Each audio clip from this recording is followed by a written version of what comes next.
Cette foire des femmes des médias est un événement qui vise à mettre en valeur le travail accompli par les femmes des médias dans différents médias, au niveau de la radio, à la télévision, presse écrite, presse en ligne.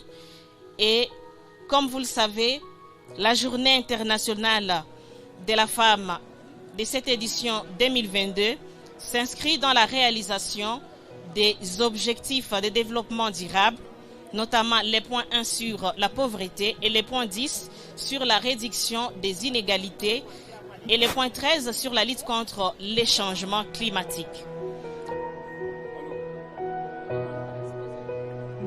On a organisé au site Kivu pour que les femmes de médias du site Kivu puissent aussi présenter ce qu'elles produisent au niveau des médias.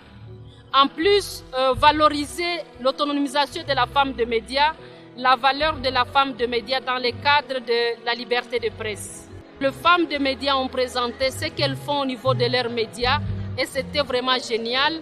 Elles ont échangé avec les parties prenantes qui étaient ici pour que tout le monde puisse valoriser le travail de la femme de médias.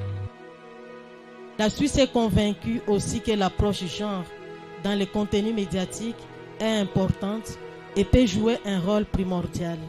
Elle reste convaincue du potentiel social et du dynamisme de la femme journaliste pour rendre plus forte leur voix d'influence du changement.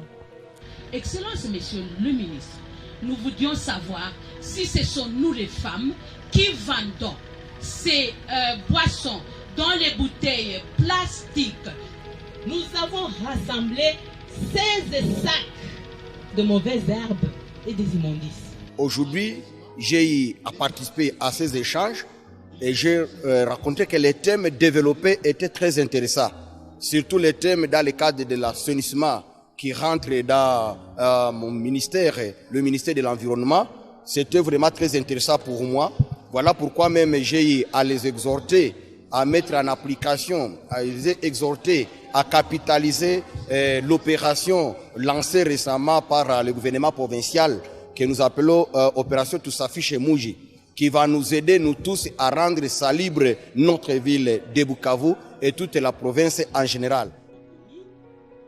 Nous avons échangé avec les autres femmes, avec d'abord les femmes des médias qui doivent véhiculer le message, qui doivent sensibiliser la population sur la question, en disant d'abord que, en informant cette population que les changements climatiques, c'est aussi une réalité dans notre pays, dans notre continent. La femme des médias a aussi un grand rôle à jouer dans la transformation de la société. Donc célébrer la femme sous cet angle ici présent avec des réflexions, avec des partages d'expériences, avec des recommandations qui ont été formulées par les participants, pour nous, c'est valoriser la femme. Par rapport à cette autonomisation, en fait, c'est la journaliste qui constitue aujourd'hui le socle de cette autonomisation de la femme. Parce que la journaliste a la possibilité d'inviter, que ce soit dans le média journal, que ce soit dans le journalisme en ligne, les médias en ligne comme on dit, que ce soit dans la presse écrite. Je crois que la journaliste a la force, elle a le mot et elle a l'opportunité d'interpeller les autres.